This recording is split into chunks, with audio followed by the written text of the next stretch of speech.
Welcome to another edition of Expanding Minds. I'm your host, Eric Davis, exploring the cultures of consciousness. In the summer of 1985, a young lad at the time, lived with my high school girlfriend in Berkeley, California. And we lived in the notorious Barrington Hall, which was a student co-op that by that point had degenerated far out of control into a hive of drug dealing, occult weirdness, and various post-hippie zones of weirdness. Which was an entertaining place to live. And just to add some force to the experience, I decided to start my occult studies that summer, reading Aleister Crowley and getting to know the Thoth deck, and plunging through Illuminatus, the great conspiratorial shaggy dog tale by Robert Anton Wilson and Robert Shea, which came out in 1975. And Wilson, of course, lived in Berkeley in the early 70s when he was polishing up Illuminatus. So needless to say, it was a summer of high weirdness. But like many people who encounter these crazy Illuminatus books, I was most intrigued with the mention of a peculiar text with the name Principia Discordia. And so shortly thereafter, I believe it was the following year, I stumbled across a version of the Lumpanics yellow copy of this strange classic, perhaps certainly one of my favorite books, certainly one of the greatest books of the 20th century, with a peculiar influence at once marginal and mysterious, vaguely rumored, barely appearing in libraries and card catalogs, but also incredibly pervasive and prophetic. We can talk more about it later in the show, since we'll be focusing on the Principia Discordia and the whole Discordian story today with crackpot historian Adam Gorightly, one of my favorite writers on fringe topics today, who has recently come out with Historia Discordia, the origins of the Discordian society, which for people who are interested in these matters is a treasure trove of marvels, tons of scans of all the crazy forms of printed expression that was associated with this joke masquerading as a religion, or perhaps a religion masquerading as a joke, which is only one of the many sort of peculiar entrees and closed traps that leads you into the Principia Discordia. But before we go on, and we'll get more details on the book from Adam, I did want to announce that I am a pope in the Discordian church. No one knows this because I am Pope Jude the Extremely Obscure. And so I just wanted to, I felt compelled to announce my own participation in the propagation of this marvelous religion that is not a religion, this joke that is no joke. And with that, we'll bring on our co-host here on Expanding Mind, Maja Daou. Hey, Maja. Hi, Eric. Are you a pope in the Discordian church? Do they is it okay to be a female pope? it's you could be whatever you want to be. I know, that's really the whole point, right? Is that there's no rules. Everything's allowed. Yeah, absolutely. And let's see, you recently had a story on Reality Sandwich. I did, yeah. They just put up, I wrote a piece on dreaming, and interestingly enough, the topic matter is psychogenic fugues, which I just really like that word, psychogenic fugue. And the idea of a psychogenic fugue is like an alternate personality kind of, or someone else that you have hanging out that's you, but like you can only get access to sometimes. So in my article, I talk about how we all have a psychogenic fugue, which is like our dream identity or our dream self that we disassociate from our regular selves every night and then go and do all this crazy dream stuff as our other fugues or our other identities. So a lot of what I think giving ourselves things like even a moniker such as a false pope, like you mentioned, is kind of creating these fugues for ourselves that create these other archetypal identities that allow us more freedom to kind of do whatever we want and break out of the concepts of who we think we are just by affixing titles or identities to ourselves. Yeah, I see what you're saying. It's like that they're I mean, in a way, that's kind of the Pope move, is that there are if the rules of reality get sufficiently warped or redeployed, and that might happen partly through physiological experiences like dreaming, and it might also happen through collective ritual experimentation with changing social rules, that different kinds of identities can come up. And the funny thing about these sort of invented identities is that they have more consistency than you might think. True. My wife, who does a lot of dream work, she talks a lot about the sort of second self in the dream world, that there's actually a consistency to who she is, even in all these very different kinds of dreams. It's like a very much along the lines of what you're talking about, that we have these multiple identities that appear in different kinds of constructs, and then they have their own things to say, their own paths to pursue. Exactly. And people don't think about it that much, but if you start examining even like why people join societies, for example, like why would people form together and have societies that confer titles, like even mayor, or like even if you're just looking at like an Elks Lodge or something, right? Like you can be a head lead member of the Elks Lodge, and then what is that? That's some kind of fugue that you're giving yourself. But what meaning does that have to say, like the mayor or something? Maybe not so much, right? It's all context. Exactly. Well, that's great stuff. Let's bring Adam on to the show now. Adam, thanks for joining us on Expanding Mind. Hi, Eric. Thanks for having me, and Hail Eris. Hail Eris, indeed. I just got to say, I'm going to try to not geek out too much in this show because, I have been a fan of this material for a long time, and I just can't tell you how delighted I was to see this book. I mean, for those of you who are familiar with the lore, it contains a scan of the very first edition of the Principia Discordia, which I never thought I would see. There were only 5 copies, and they were originally thought to all have been lost, but one was found, and it's sort of an interesting parable. And then just tons of amazing material, extremely funny, and a lot of information. But for folks who don't know this great lore, I want to hand it to you to give us a little sense of, you meet somebody on the street and they're like, what? What's the Principia Discordia, Adam? Help us out here. Give us a thumbnail on this impossible to summarize text. Yes, it is impossible, but I'll give it a whirl.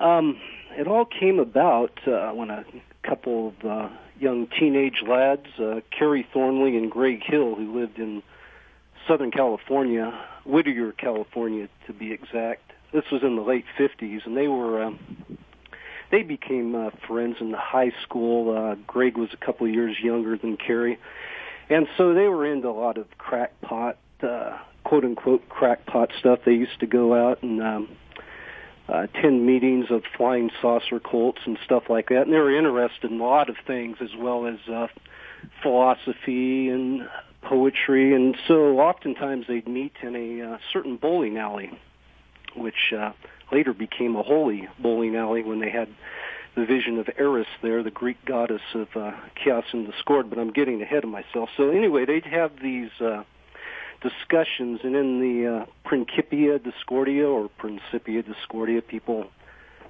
pronounce it different ways. It's mentioned that they met in bowling alleys, and they were sipping coffee when they started this debate about chaos and order in the world. I learned later the reason they went to bowling alleys is they could actually buy beer there as underage kids and hang out at odd hours.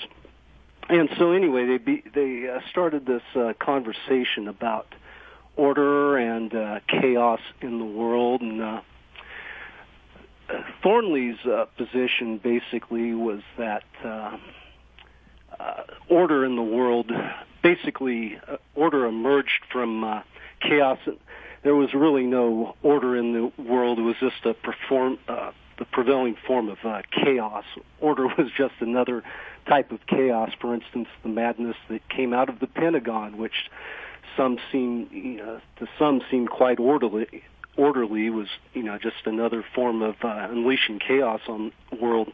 Whereas Greg Hill, his position was that basically order was projected on the universe, by human perception, and it didn't really even exist. It was just the creation of the human mind, had nothing to do with what was going on out there in this completely chaotic universe. And so, as most religions in the world are trying to explain why there is order in the universe, they got discussing, well, there's no religion to explain all the chaos in the world. Thus, they came up with this quote-unquote spoof religion, Discordianism, and formed the Discordian Society. In the Principia Discordia, they talk about a vision they had at this bowling alley, the Brunswick Shrine, where Eris appeared to them and commanded them to go forth and spread the word of Discordianism to the world. So that was 1958, roughly. In the years to come, they started working on the Principia Discordia. It was basically letters passed back and forth, and they're coming up with this theology and all these different elements of Discordianism. And basically it was a joke, a way to poke fun at organized religion. And eventually this material came together in the Bible of Discordianism, Principia Discordia, and the first edition in 1965, which only five were produced, and everybody assumed it was pretty much lost. Pages from it have turned up over the years, but after the Discordian archives were passed on to me, I really wasn't aware until after a couple of weeks. I was going through all this material, and I pulled this thing out and started looking through it, and I go, holy crap, this looks like the first edition of the Principia Discordia, which everybody thought was long gone. And flipping through it, I got to the last page, and sure enough, it said, this is copy 1 of 5. That's amazing. Wow. That must have been a great feeling. Oh, yeah, kind of, very strange how I stumbled into all of this. Well, it's fascinating to look at the first one. It's very different than later editions.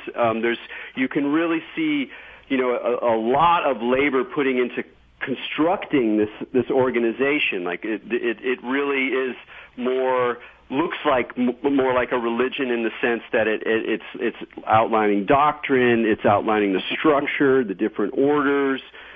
Coming up with sigils or badges for each of the different orders. So he's really like constructing a whole kind of social cosmology of this peculiar religion. Whereas in later editions, the ones that people are more familiar with, it's much more chaotic. There's rubber stamps and cartoons with different words beneath them, all sorts of different kinds of typefaces. Names, quotations, contradictions, scribbles. It's much more this kind of melange of different kinds of elements. What accounted for that shift? What was it that led this sort of early vision, which is written mostly in just straight text, into this rich visual stew of weirdness? Well, there's a lot of structure there. They're putting all this together, and at one point, it was 65, that edition came up, and it started evolve, and in the late 60s, Greg decided to kind of blow up that structure. He didn't want it and became more of an art project. And then, there's different people that got involved and joined the Discordian Society. Some of the more famous ones, Robert Anton Wilson, Robert Shea of the, who wrote the Illuminatus trilogy. And, of course, there's all kinds of references to the Discordian Society in there. Robert Newport, Camden Benares, Louise Lacey, who else? A guy named Bob McElroy. And so all of that input went into subsequent editions of the Principia Discordia. By the time they got around to the fourth edition, it was nothing like the first edition. I also want to note that also discovered in the Discordian archives is the paste-up of the fourth edition, where you can see how Greg actually put it together. And that's going to be another book project down the line I think people will be most enthused about. Well, one of the things that really impresses me about the later editions, and it's partly why I asked about that development, is just that you can, even though, we think of books as being like they have one author, or maybe it's a collection of essays by different authors, or the work of one artist, or a few artists who are related or whatever. But when you read the Principia, it's sort of like, who wrote, where did this come from? How did one mind do? No, and it's not one mind. It's a reflection, and that's why the paste-ups would be really interesting. It seems to me that it's very much a reflection of the fact that this was a collaborative enterprise. And it was a collaborative enterprise where everyone was given as much creative freedom as they wanted to take in this sort of propagation of this joke metaphysics that is serious but not serious, and sarcastic but also in some very strange way kind of pure. And people, so that there was all of it, and people were sending letters back and forth. There's this sense of a real kind of collaborative print world that's manifested in it. That it's really like nothing else. Yeah, they started this letter writing circle with all these different folks who all had their Discordian names. Like there was Wilson was Mordecai the Foul, and there's a guy named Roger Levin. He was Fang the Unwashed, and of course Greg Hill was Malaclips the Younger, and Kerry Thornley was Khayyam Ravenhurst, and by the way, I'm a pope too. I'm the Wrong Reverend Houdini Kundalini of the Church of Unwavering Indifference. But getting back to the letters, they had these things called groovy packs. So they'd put them together, and they'd have a list of names on there, and you'd throw whatever, something humorous or whatever you've written, or something something clipping out of the newspaper, or who knows what, and you'd send it off to the next person on the list, and they'd add to it and send it so that circulate around, and Greg Hill would finally get what came back. And a lot of those type of things, was like an art project.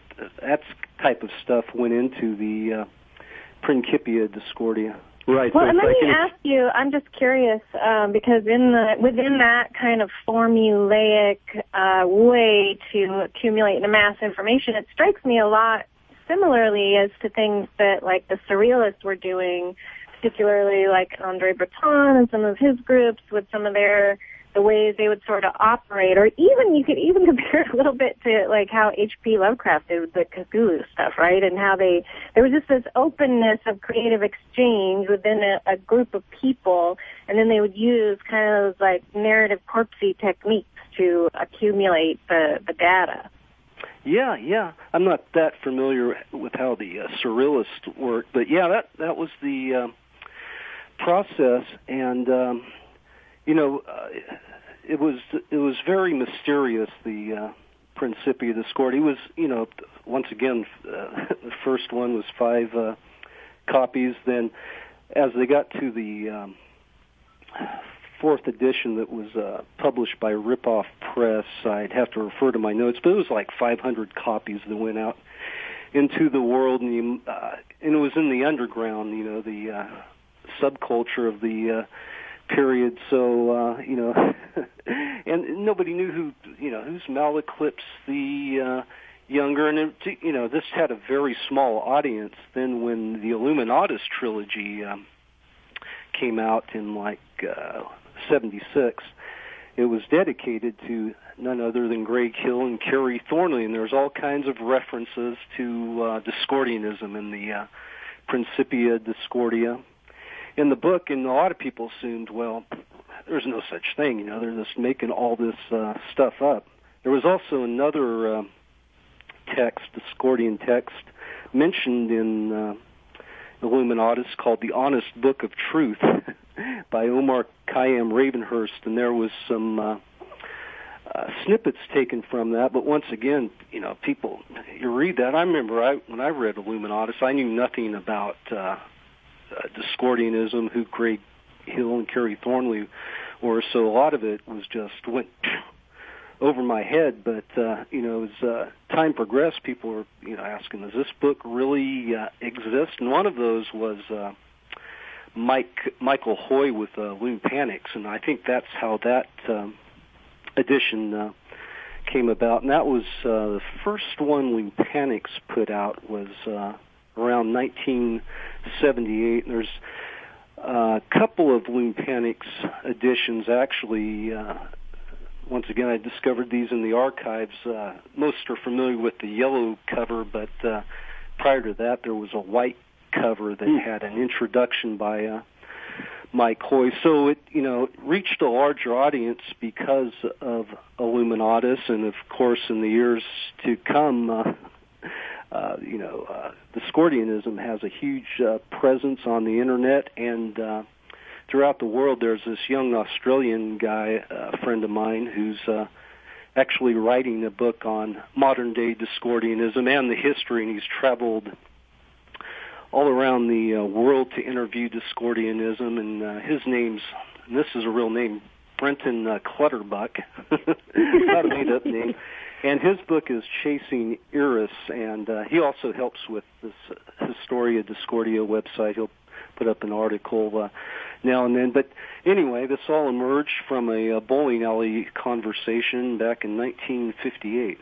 Well, one of the things about that influence, just to for people who are just kind of hearing about this, is that it's not just a bunch of wacky stuff that people did in the 60s and 70s. As you said, it really has had quite a pervasive influence, not just everything has a presence online these days, but Discordianism was part of a much earlier cultural DNA of what we could call, online culture, internet culture, alternative culture online, and that a lot of the more creative early thinkers in who were realizing that the internet and computer networks, even virtual reality, were things that were going to open up human possibility and create some very strange situations. A lot of these folks were really influenced by this. There's a kind of current of sort of psychedelic, sort of satirical, interested in aspects of mysticism, but very, very critical of religion, interested in technology, but this sort of a trickster feel that was very much a part of some of the earlier layers of computer culture. And today, I think people who are just, who came up younger into the internet, the way you'd really taste that current is on a site like Boing Boing. Like if you take Boing Boing back, you're going to find it very much emerging from a Robert Anton Wilson Discordian place, where you're interested in all sorts of weird phenomena, interested in altered states, in rumors of UFOs and crackpot theories, but at the same time you always keep one foot firmly grounded in an amused skepticism about the weirdness of reality. So even though these are very obscure texts, it's a very underground story for the most part, I also think it's quite prophetic. And one other element of the prophetic element, in the sense that there's something about this way of looking at the world that is presages or kind of anticipates where we are. But another element that we didn't mention is one of the reasons that Principia Discordia has so many different versions, is that it's anti-copyright. It's instead of the usual copyright symbol, in some editions you have, instead of the C, you have a little K for Callista or chaos, and it says all rights reversed, which is a hilarious joke, both referring to all rights retained in the normal copyright claim, but also being a sort of occult gesture towards doing everything backwards. And, all of the sort of associations with that. So it's a brilliant move, and they're really anticipating a world where culture's made by splicing and repurposing and recirculating as much by some original mind who's creating some great vision. So even though it was very original, it always felt open and sort of dispersed, and in that way it actually ended up being more infectious in my mind. So I think it's really quite a significant text, and I just wanted to say that because, as we go through these interesting stories, there are real strong reasons to take this stuff, I won't say seriously, but to take it on. But the question I wanted to ask you is, you've written a separate book about Carrie Thornley, fascinating character. I mean, we could spend, that's a whole other radio show, and I do want to talk about him a little bit, but there's been less written about Greg Hill, and particularly, I want to say, like, where he was coming from. I mean, in addition to being this very creative mind, and he ran a cinema in Northern California, but he worked for Bank of America for 23 years doing, software development. And so I'm like, he is a more mysterious figure to me, even than Thornley, who's obviously a very trickster character. But I know less about Greg Hill. So can you just give me a sense of what was he like? How did he change through this process? Was it, how did he relate to it? I'd really love to know. Oh, man. For a long time, and even to this day, some people don't believe that Greg Hill existed, that he was maybe Carrie Thornley was calling himself Greg Hill, and you still see a lot of that. And of course, I discovered, he did exist, and I met a lot of his friends who loved him dearly. He died in 2000 of esophageal cancer, and he had his demons. He was a very introspective fellow. Thornley was an extrovert, but Greg was an introvert, and you're right on with how he was ahead of his time.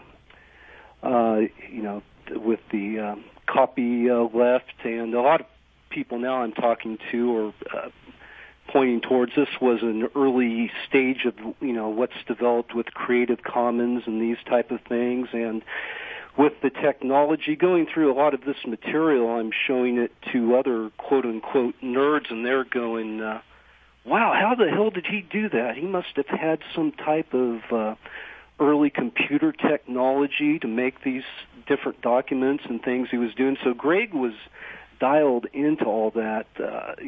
He saw what was coming. Of course, what the Discordian Society was an early version of what how the internet developed. But Greg himself, a little background, he was a couple of years younger than Carrie Thornley. They after they graduated from high school, they moved to New Orleans for a period, and that's where they really got rolling with getting more involved with the Discordian Society. Started a chapter there. Then Greg was in the Army for a few years, and there's some interesting things he's written about that experience, which I'll share at some point. We'll talk about that in a moment. Yeah. And then he landed in back in San Francisco, and that's after he got out of the Army. That was like 69 or so. And he was very interested in the counterculture, experimented with psychedelics. A lot of his writings were commenting on the counterculture, where it was heading, what was going on. He did a lot of writing that really hasn't emerged. One was a thing called Etc. Pacifica that he sent out for a while that basically documented what was going on in the counterculture, and his friend in New Orleans published some of those articles, and his friend Roger Levin, who was also in the Discordian Society, published some of those articles in a magazine he had there called The Ungarbled Word. So anyway, they started the letter writing circle, and the Principia Discordia came about, and then by the he was also would get very depressed at times, and that we talked about. He ran a theater in Northern California. They had quite a scene going on there in the Russian River, where they had, it's basically a community ran theater, and they put on free concerts and feed the homeless. So he was tuned into all that stuff, but then he broke up with his wife at that time, got highly depressed, ended up in New York for some reason, and was there for a few years and didn't hear a whole lot from him. And then back in California, and around, he worked for B of A for 23 years, hell, Iris, before he died. So I think it's from like 1977 through 2000, kind of removed himself from, the whole, doing a lot of Discordian activities. But, it's always a part of him, that's for sure. Well, we're going to have to take a break right now. I got a ton of other questions coming up. I'm sure Maja has some. So, but we'll be right back. You're listening to Expanding Mind with Eric Davis, Maja Dawu. We're talking with Adam Gorightly about the Discordian Society. We'll be right back.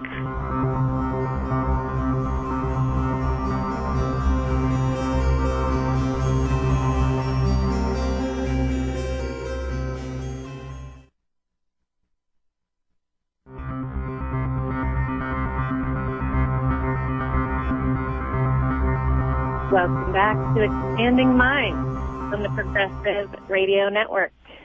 Hi, this is Maja Dawu here with Eric Davis, and we are talking about Discordia with Adam Gorightly. And before the break, you were kind of just giving us a nice little rundown of Greg Hill and some of his background, and you had mentioned in there a little bit about your personal experiences with it. I wonder if you could maybe share with everyone one of your profound personal experiences with the Discordian philosophies after you surrendered your eyeballs to them. What kind of effects did that have on you? A lot of synchronicities went down when I wrote the book on Carrie Thornley. That was back in the early 2000s, and I guess that experience will tell you a lot. Thornley's an interesting character, and I was. We can talk more about him at a later time, but I became interested in Thornley. This is before I knew anything about Discordianism, really. I'd heard about it a little bit here and there, but I was more fascinated by Carrie Thornley.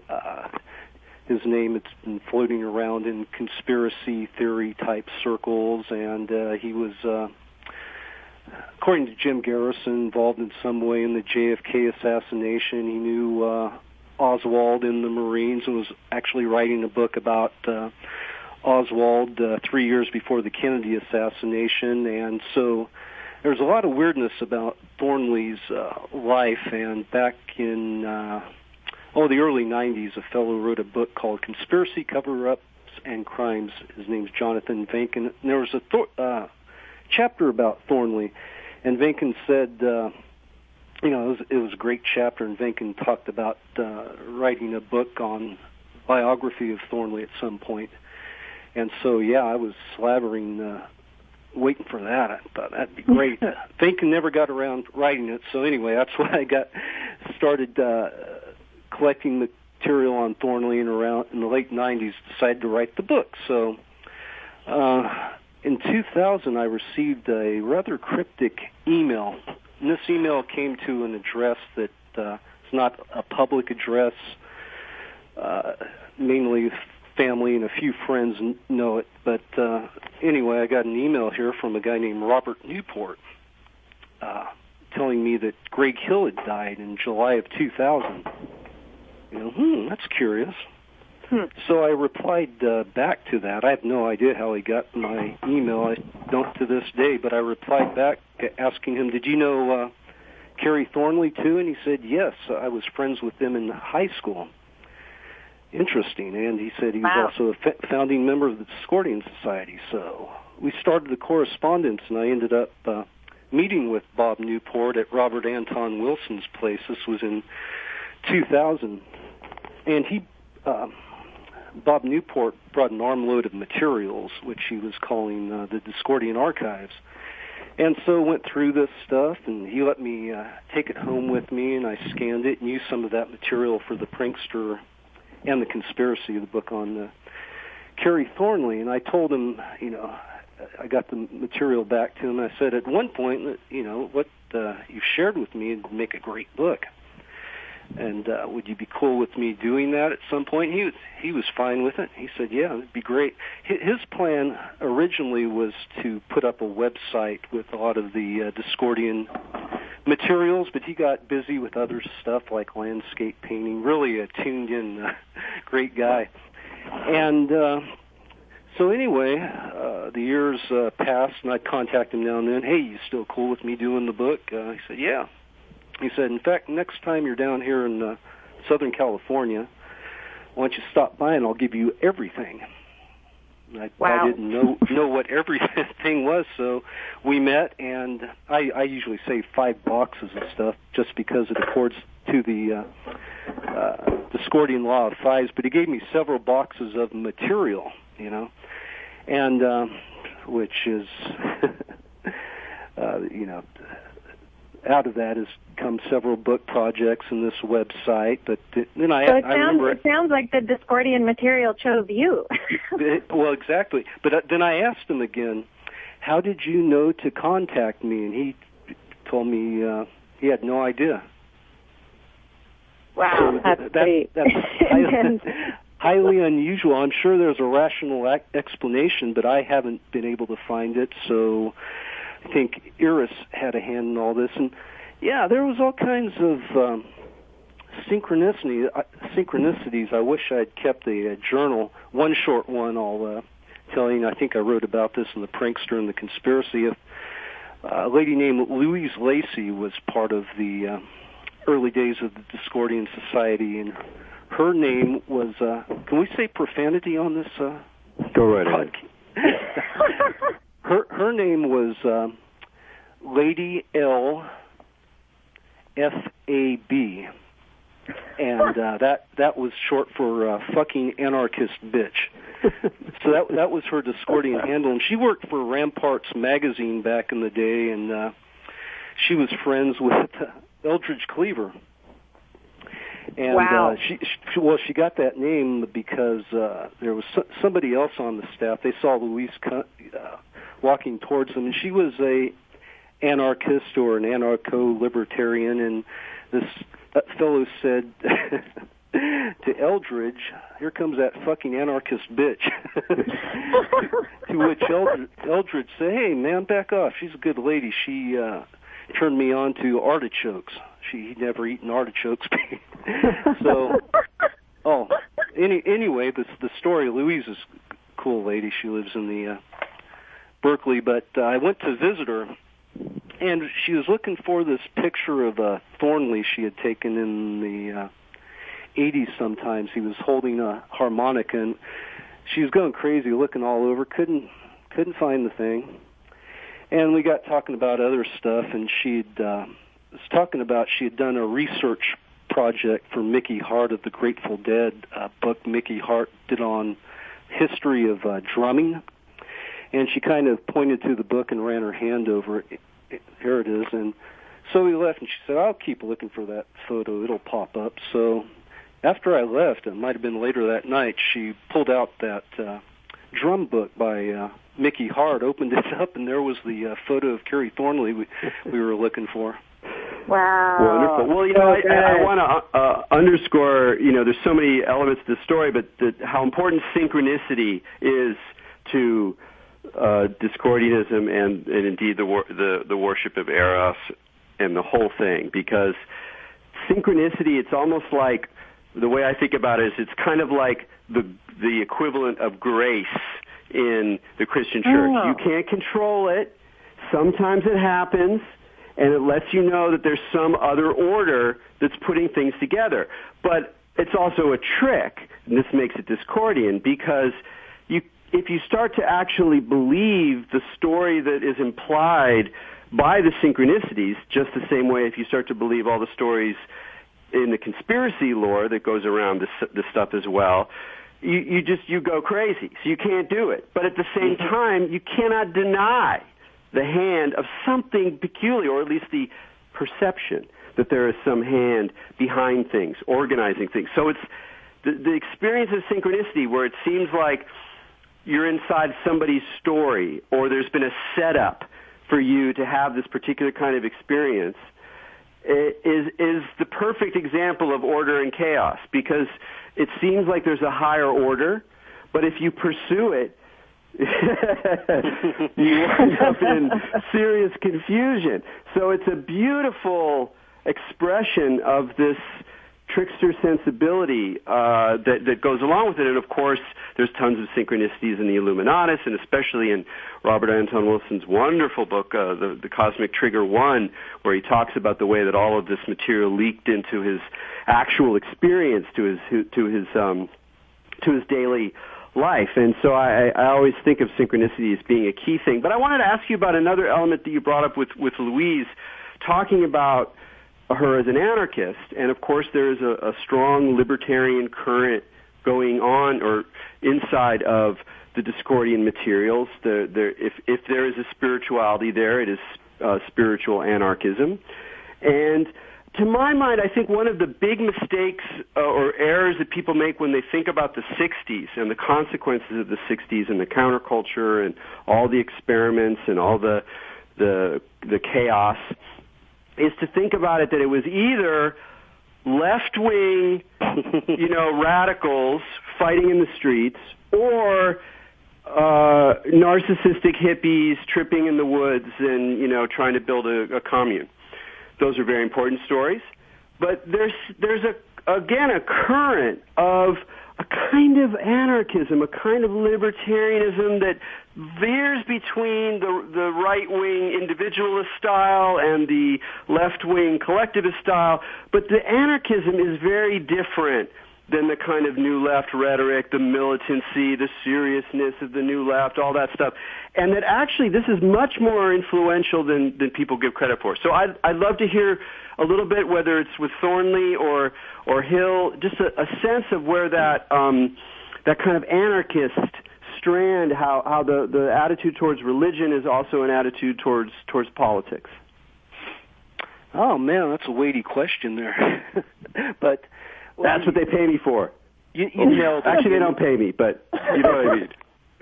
You know that, I mean, it's a lot of people see the 60s as that kind of black and white thing. You're either whatever on the far left or far right, and there's no in between. But Thornley was definitely in between, man. He was always exploring, looking at new alternatives. Never happy being in one place. And one of that, he got in when he was in the Marines with Lee Harvey Oswald, is when he picked up on Ayn Rand and became, for a short period, a Randian. Was heavy into that, but then that changed over a period, but he was still interested in libertarianism. And, at one point he got exposed to Marxism and switched over and was a Marxist for a while. It was like he was trying on all these different hats to see which he liked, or took a little bit of this and a little bit of that, and started coming up with his own ideology. And so in mid-'60s, he was the editor of what I've heard was the most cutting-edge libertarian magazine of the day called The Innovator. And he was that was published out of Los Angeles, and of course, Carey stumbled into psychedelics soon after. So he was trying to embrace both the left and the right, and he'd have these parties at his house where he'd have hippies and libertarians, and they'd all come together and discuss things very, for hours and hours. So he was trying to merge those two sides together to come with with something, a position that was more anarcho-libertarian, Yeah, it's funny that whole period in L.A., there's a really interesting chapter in a very interesting book by Brian Doherty called Radicals for Capitalism. That's a history of libertarianism in the United States, and there's a couple chapters there about the sort of psychedelic overlap, and indeed that whole scene in around that magazine in LA. There were a number of captains of finance who started to get into meditation and taking LSD, but they're these sort of they're interested in a world without the state, and I mean it's just a fascinating, wonderful, weird mix. And why I think it's important to kind of mention that political side is. When I reread the Principia recently, the thing that I hadn't noticed before when I was younger, and I was reading it more for, a mindgasm, or just to trip out, or just to laugh, or or even to try to figure out the philosophy or the spirituality of it. This time I was like, God, this is so political, so much about politics, it's so much about the struggle of what it meant to be an individual in society, and how we organize that, and how we think about that, and that the spirituality in it is profoundly libertarian. And I do think there is a spirituality in it. And that's kind of a question I had for you. There's one of my favorite letters in your collection is I'm going to forget the guy's name now, but Greg Hill is writing the Reverend who runs the Universal Life Church, which I'm a minister in the Universal Life Church, because the guy had this vision where he just wanted everyone to be part of, to be a minister, so that they could do marriages or do whatever they wanted to do. And so he made this very radical, very, non-hierarchical model of a church that sort of like Discordianism said, you're a pope, and except here you're a minister, you send them 50 cents in the mail, and there you go. And Greg Hill wrote him a letter, because he saw this guy as like a saint. This is a Discordian saint, doesn't even know it. And in that letter, he speaks more straight than he usually does. It's like he's actually trying to explain to this guy what they're doing, and he's saying, look, it's like an art project that looks like a joke, but inside that joke, there is this, there's religious material or spiritual ideas, and that you can't, sort of unwrap one from the other. And this creates this interesting situation of how, is this just a joke? And if it's not just a joke, what is it? What is that extra, not just a joke part? And it's really tough, because if you put a word to it, if you say, well, Discordianism is actually trying to communicate a Taoist, Nietzschean sense of, then you're like, no, you're already off. You're already full of BS. But there is also something there, and why I keep going back to this stuff is because it's hard to articulate exactly, because it's like it pulls you into this game, but there's something sacred in the game. That's at least how I read it. I would be really curious to hear how you see that element. Like, what is the spiritual import of this? What is the philosophical, takeaway sort of beyond the jokes and the humor and the sarcasm and the satire? Well, it is hard to put into words, For me, this isn't going to be anything profound, but I just feel if you accept the chaos in the universe and roll with it, you need to trust that and let it take you where it might. So, and I found that has worked for me as a Discordian. Of course, Discordianism means something different to every Discordian. That's why, the famous motto, we Discordians must stick apart. You'll find all types, but that's what it means to me as a quote-unquote religion. Like I said, nothing profound there, but, you're talking about, to get into a little bit more, backtrack a little bit on the libertarian type stuff. That's how Wilson, one of the reasons Robert Anton Wilson, got interested in this, because he was when he was editor at Playboy, he got copies of The Innovator from Thornley, and they started corresponding, and they talked about such things as the anarchist Leander Spooner, I think his name was, started his own mail service back in the day that was, non-governmental. Then you had, they were interested in concepts like that, or Emperor Norton, for instance, issued their own money. So the Discordians would come up with different things, such as they came up with their own currency called flax script or flax notes, and started trading these amongst themselves. So those were some of the anarchist, libertarian type things they were into. And of course, an outgrowth of this probably was one of the last things Wilson was involved with when he was got involved with the guns and dope party in California, that they wanted to elect an ostrich as the governor of the state, if you remember that. Yeah. I'm jumping all over the place. I have, it's hard to put into words once again the religious implications of Discordianism, because it's going to be different right for everyone.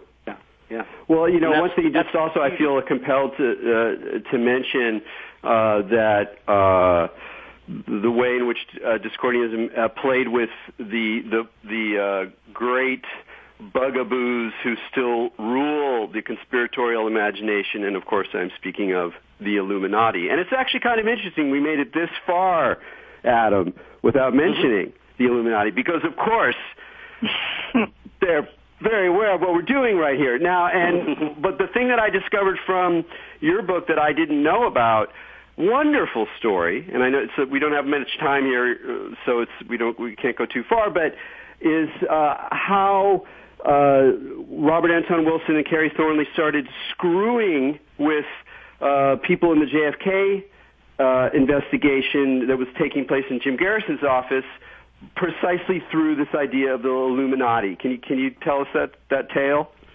And a campaign they started called Operation Mindfuck. Yeah, as quickly as possible. Garrison, and I also have another book coming out on the Garrison investigation, Kerry Thornley, later this year from Farrell House. But Garrison was coming up with all these different theories. People were feeding him different theories, and one of his unofficial investigators was this guy named Alan Chapman, who gave him information that the Bavarian Illuminati was involved with the JFK assassination, which is the type of stuff that came out of the Birch Society during that period. And so when Kerry Thornley got wind of this, they started Operation Mindfuck and came up with their own Bavarian Illuminati letterhead, which they'd send to different people, like, folks on the Garrison investigation, confirming that, yes, indeed, the Discordian Society is aligned with the Bavarian Illuminati, and, they're going to take over the world, etc. And Omer Khayyam Ravenhurst, a.k.a. Thornley, is involved, and just to screw with them, basically. And so at one point, Garrison began to believe that the Discordian Society was some type of CIA front, which, of course, Thornley and Wilson, those guys, encouraged this ever the more with all of these Operation Mindfuck hijinks.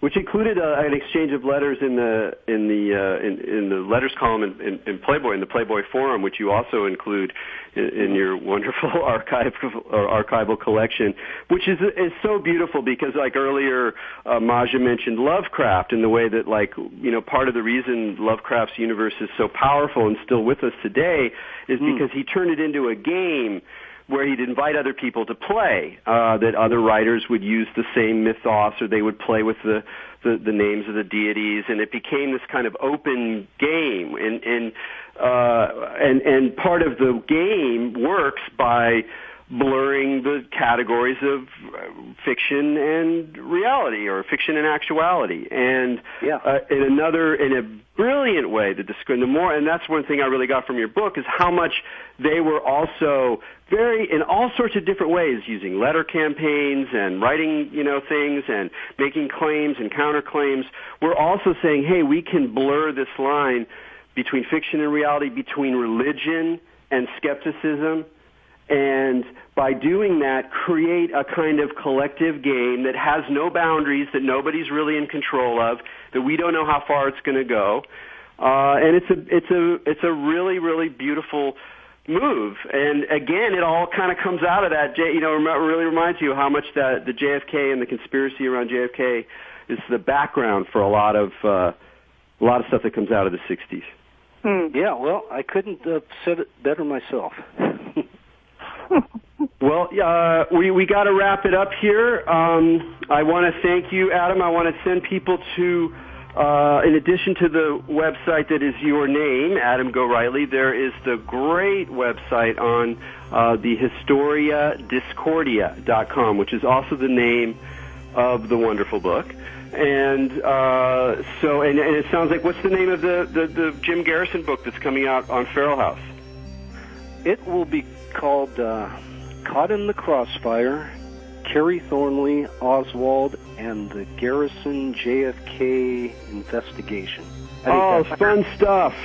Yeah, there's... and also you wrote a terrific book about Manson, so Shadow over Susanna. It's a great book. So thanks for joining us on Expanding Mind. Super, loved it.